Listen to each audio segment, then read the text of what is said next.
My name's Guy Kestevan. I've been testing mountain and road bikes for over 22 years. And today, this is the technical tech walk round, whatever, facts and stuff while standing still on the Fantic Integra XF1 race. Or is it XF1 Integra race? On the Fantic XF1 Integra race e-bike, which hopefully you've already watched the live ride review on, but if you haven't, make sure you do, because you'll learn more about how it actually handles and, well, you'll get a proper live ride experience from there. But anyway, what are the facts? So, aluminium frame. I mean, they do some carbon models, but I think this race alloy frame, I mean, it's hefty, but more on that later. There's good reasons why it's hefty. They do carbon models as well. They also do a 180, but the 180 is actually shorter, and I think and the carbon ones are shorter as well. So in terms of geometry, this is probably the sweet spot of the range. Reach isn't massive, it's 460, but that's okay. That's okay for general trail duties. And the head tube actually, when I measured it, came out slacker than Fantic actually say it is. So they say it's a 65.5, actually came out as a 64.5. Seat tube is 73, so you will be balancing forward on the nose of the saddle when you know, for real tech climbing. But quite long 460mm chainstays really help keep that power down, and it's a super supple pedaler. Really good connection and flow. You've got this super deluxe shock working backwards to this split seat tube there, and as you can see, the main pivot's like back and behind, just behind the chain, behind the bottom bracket, but just above the chain line, and that gives it a really supple feel. It's quite high pressure, so if you're a really weighty rider, you're going to be working that shock pretty hard. But as it is, you've got this neat little rocker linkage, sturdy looking rocker linkage, driving a trunnion shock. So again, super smooth. And because it is a heavy bike, I mean, this is 26.1 with pedals, kilos. The sprung to unsprung ratio is really good. So it feels super smooth on the trail. Obviously 160mm travel at the back, 160mm at the front, with this Lyric fork, Lyric RC, so you've got a basic charger damper, but again, really smooth, 35mm legs, super stiff, certainly no trace of wobble or warp when you're hauling on these big 200mm code rotors. And obviously you've got code levers up at the top end there, so loads of extra reservoir capacity to really deal with any heat expansion, any, you know, extra work that it has to do on an e-bike. It's a super really high control brake. Even this R version, which doesn't get the swing link and doesn't have a fancy cartridge bearing for the levers, still feels really good. You got decent grips, lock on that side, and you've got SRAM GX in the single shift e-bike specific setup, so you're not going to suddenly wang the chain across the cassette at the back and mess things up. Bar width, it's only 640, so bar width is only 760, so I can see a few people wanting to go wider with that, and it's relatively long. Well, it's not long, but it's 60mm stem, real enduro heads. People who want a really light feel through the bars and loads of leverage, you probably want to pull the bar out to 780 and maybe put a 40mm stem on there.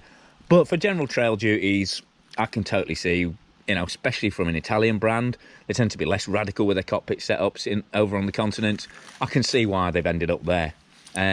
This is a neat little controller on here. As you can see, I've done about, I must have getting on for 70k today, and we still got a bar and a little fraction there. And I like the fact you do get little fractions. It's got a really sort of fine level of detail in terms of battery life, and you got 4 levels of power that you access there, so that's really handy off the grip. And also, I like this little feature.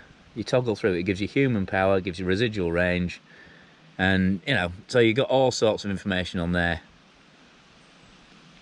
And yeah, I don't know, yeah, and I obviously need to reset that. I didn't reset it after the last ride. I haven't done 149k and still got 1 bar left, but I've done, you know, getting on for half that and still got 1 bar left, which is impressive enough. And the reason for that is because you've got a dirty great battery here, really big 630 watt-hour battery, and this very broad down tube. So even though it's an open-backed setup, the bike feels really solid and stiff. And then down here, you've got a Bros motor. Bonus things about this, you get a proper chainring on it, so proper FSA Megatooth chainring, which keeps the chain nice and secure. It's incredibly quiet. Bros actually use a belt drive in the motor that keeps the whole thing super quiet. It's also very powerful in terms of motors. It's 90 Newton meters maximum torque, and it'll give you up to 400% at maximum assistance of what you're putting in. So noticeably more powerful than Shimano and Bosch. Even the new Bosch doesn't. That's still only 75 Newton meters and 340% drive. So really quiet, really powerful. Downside is it's very big and it's very heavy. I mean, you can see on this side, pretty asymmetric, but there is a lot of motor there and a lot of weight.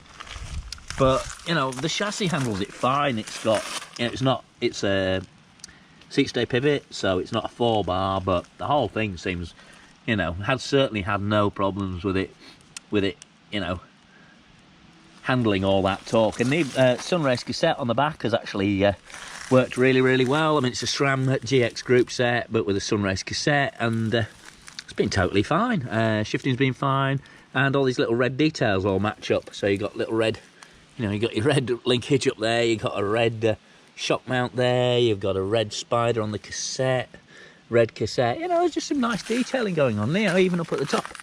You've got a couple of red anodized touches there, and it all helps. And like I say, Fantic, 50 years since 1968, so it's actually 51 now. They've been making motorized, well, bikes with small motors, whether that's a moped or it's an e-bike. So these guys have been on it a long time. Other things to talk about in terms of geometry, like I say, 460 back end. It's not extravagant for an e-bike, but it's not super short either. It is pretty tall. It's not as tall as it says on the geometry. I think it's 450mm, but relatively high. But that means, again, you can just keep pedaling. There's no worries about crank clearance on this.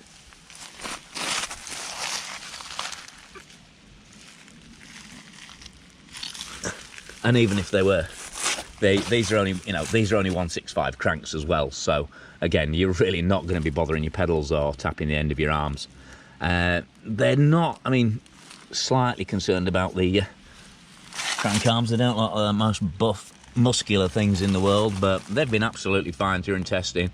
And I've been sending it a fair bit and bouncing it around all over the place. Sensors, it's a wheel magnet sensor, so you need to keep that checked. Make sure you don't lose that. And the sensor there is on a post. It's not the neatest answer, but there's no cables hanging around under here. There's no way for like filth or earth to get in. Or that whole unit's really well sealed. And you know, like I said, there's no rattle in the battery. It's not fully integrated. It's kind of half integrated. It's sat in there, and obviously that leaves the battery quite high up. But because it's a broad battery rather than a long battery, the weight distribution is actually okay. It certainly doesn't feel like it's desperate to high side you all the time. And you know, because the suspension's so smooth and it's such a stiff chassis, you know, you'll see from the live ride video when you watch that, or if you've already watched it, you know, it does what it's told and it doesn't have any really bad manners. This race version, you know, you go up on the suspension and the transmission, but also you get these really nice Mavic EXA Drifter e-bike specific wheels. It's the first time I've ridden them actually, and really well, yeah, really impressed. You got steel bladed spokes, you got bladed spokes, set to this sort of straight pull hub here, decent width rim, and reinforced free hub driver on the back. But even the standard Mavic, it's what I use on the tandem, just because they're such tough wheels, and certainly had no problems with it. Tyre spec, again, because I think it's more, because they've got the 180, I think they've kind of gone a bit trail with this. So you're only getting exo carcass. I mean, it's great that you've got a Mini DHF 2.5 at the front and a Mini DHR 2.6 at the rear, but it would be good to have like a double D or something on the back. If you can get it swapped out when you go to the dealer, I'd definitely go for it, because, you know, I mean, it didn't do bad. It literally lasted until today, until I blew the back end, and so it's now running a tube rather than tubeless. But it is more likely to happen with a standard trail weight carcass than it is with something reinforced. But it's certainly not just Fantic fitting relatively light tyres onto stuff. Pretty much a load of e-bikes still come through where the tyres haven't been reinforced, and you know, it's not a difficult thing to be swapping with this shop. And the other interesting thing about the wheel set, of course, is you're running a 29 up front and a 27.5 on the back. So 2.5 on the front, 2.6 on the back, so a little bit more volume but a smaller wheel, a little bit more agile, slightly more grip. Whereas the front works really, really well, especially when I've been riding it in like wet and loose conditions. It really, really helps with carving, having a 29 and 2.5 on the front rather than a slightly broader 27.5. Much more kind of directional control, certainly than a semi-plus or full plus tyre. So we definitely like that. And interestingly, before any pipes up and go, oh, Canyon did that first. No, actually, Fantic were doing that first. They were the first one of the very first people to actually kind of go into production with what's being called a mullet bike now, you know, business at the front, party at the back, and that describes it pretty damn well, actually. So overall, what else? I'm just trying to think. Yeah, you've got switch seat post there. Because you've got that short length of seat tube, they can only fit a relatively short reach, short shaft dropper in there, so it's only a 120mm. For a large frame is, you know, slightly restrictive when I've been, you're kind of aware of the saddle if you're going off steep stuff or, you know, about to jump it. So that's a little bit of a niggle, but on the flip side, you're getting a very, very sensitive trunnion mounted shock setup at the back. And it's protected by a little plastic cover there, so roost shouldn't be a massive problem on there. Double-sided bearings again, keeping things stiff, double-sided down there. Cabling's, you know, all internal, runs inside there, trunking's all pretty neat up top. And yeah, the whole bike's just well put together. I mean, I have actually I was just about to say you don't see many of them about on the trail, but actually I have seen a couple recently.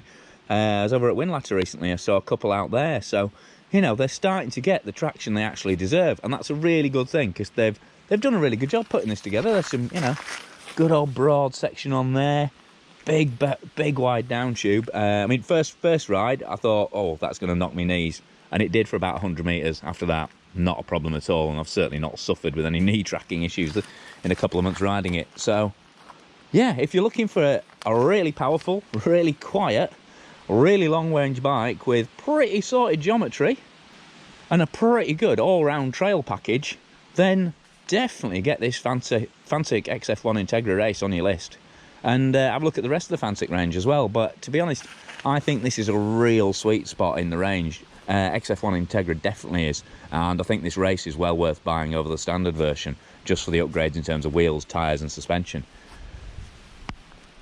So, what else have I got to say? Thanks Dineasy for shorts and protection, Giro shoes, 100% gloves, and of course my Cycle Expo Yorkshire shirt, because that's my day job. So, and hopefully we can talk Fantic into bringing their demo fleet up here, as well as some other stuff, so you can come up and see them in Harrogate on September 21st, 22nd. But I'm not guaranteeing that yet, I'm just hoping it'll happen.